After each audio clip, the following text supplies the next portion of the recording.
ఇక అప్డేట్స్ చూద్దాం. కాసేపట్లో ప్రణయ్ హత్య కేసులో నల్గొండ కోర్టు తీర్పు ఇవ్వనుంది. నిందితులకు నల్గొండ కోర్టు శిక్ష ఖరారు చేయనుంది.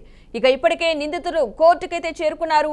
ప్రణయ్ కుటుంబ సభ్యుల కోర్టుకు హాజరు కాలేదు. ఇక హైదరాబాద్ లో పోలీసుల సంరక్షణలో అమృత, మిర్యాలగూడలో ఉన్న ప్రణయ్ తల్లిదండ్రులు ఉన్నారు. కోర్టు తీర్పుపై సర్వత్రా ఉత్కంఠ నెలకొంది. కోర్టు వద్ద పోలీసులు భారీ బందోబస్తు ఏర్పాటు చేశారు.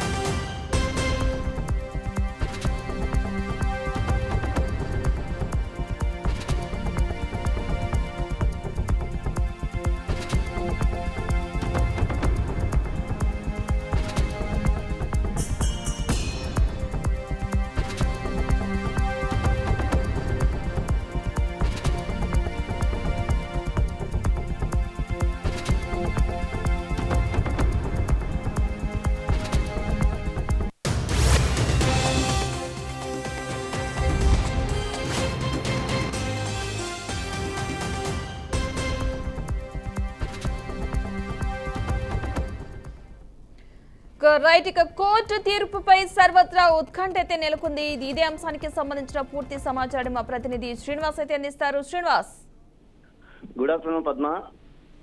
తెలుగు రాష్ట్రాలలోని ప్రణయ్ హత్య కేసు ఒక సంచలనం సృష్టించని చెప్పవచ్చు. 2018లో జరిగినటువంటి ప్రణయ్ హత్య కేసుకు సంబంధించి పూర్తి స్థాయిలో పెద్ద ఎత్తున ఒక చర్చ జరిగినటువంటి పరిస్థితి. తన యొక్క కూతుర్ని ఇంటర్ క్యాస్ట్ మ్యారేజ్ చేసుకున్న క్రమంలోనే సుపారీ గ్యాంగ్ తోటి హత్య చేయించినటువంటి పరిస్థితి. దీనికి సంబంధించి ఇప్పటికీ గత కొన్ని రోజులుగాను వాళ్ళు నిందితులు జైల్లోనే ఉన్నారు. దీనికి సంబంధించి ఈ రోజు తీర్పు, మరి కాసేపట్లో తీర్పు కూడా రానుంది. దీనికి పెద్ద ఎత్తున ఉత్కంఠ కూడా నెలకొన్నటువంటి పరిస్థితి పద్మ. ప్రధానంగా చూసుకున్నట్లయితే తెలంగాణ రాష్ట్రంలోని హత్యకు సంబంధించి గతంలో జరిగినటువంటి కులాంతర వివాహానికి సంబంధించిన విషయాల్లోని చోటు చేసుకున్నటువంటి పరిస్థితి. ఈ కులాంతర వివాహం చేసుకునే ఒక విధానంతో తను ఒక అహంకారంతో సుపారీ ఇచ్చి హత్య చేయించినటువంటి పరిస్థితి. ఏవన్ గా ఉన్నటువంటి అతను ఆత్మహత్య చేసుకోవడంతో మిగతా నిందితులు ఈ రోజు కోర్టుకు కూడా తీసుకురావడం జరిగింది. మరి కాసేపట్లో కోర్టు కూడా సంచలనమైన తీర్పు ఇవ్వనుందనేది ఇక్కడ జరుగుతున్నటువంటి చర్చ.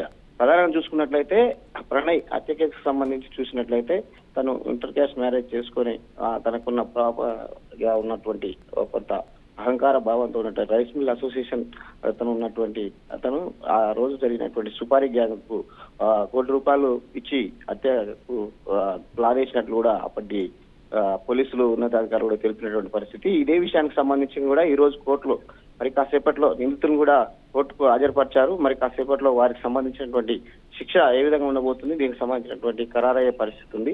అదే పూర్తిగా పెద్ద ఎత్తున చర్చ కూడా జరుగుతుంది. మరి కాసేపట్లో ఉత్కంఠంగా ఉన్నటువంటి ఈ కేసుకు సంబంధించిన తీర్పు వెలువడుతుండటంతో ఒక్కసారిగా జాతీయ స్థాయిలో కాకుండా రాష్ట్ర స్థాయిలో కూడా జరుగుతున్నటువంటి అనేక పరువు హత్యలలో జరుగుతున్నటువంటి విషయాలను చూసుకున్నట్లయితే పరువు హత్యకు సంబంధించినటువంటి కోణంలోనే ఇది కూడా హత్య జరిగింది. దీనికి సంబంధించినటువంటి ఎవరైతే నిందితులు ఉన్నారో వారికి కఠినంగా శిక్షించాలని కూడా పెద్ద ఎత్తున ప్రజా సంఘాలు కావచ్చు, దానికి సంబంధించిన మహిళా సంఘాలు కావచ్చు, జాతీయ స్థాయిలో ఉన్నటువంటి అనేక హక్కుల సంఘాలు కూడా కోరుతున్నాయి. ప్రజలను చూసుకున్నట్లయితే పరువు హత్యలు పరువుకు భంగం కలిగించిన విధంగా ఉన్నట్లయితే సమాజంలో ఉన్నటువంటి తగ్గించుకోవడం కొరకు ఇలాంటి తీర్పులు నిర్భయంగా చేసినట్లయితే స్వచ్ఛందంగా ప్రతి ఒక్కరికి కొంత వెలుగుపుస్తుంది అనేది అక్కడ ఉన్నటువంటి విషయం Padma. Right, thank you Srinivas.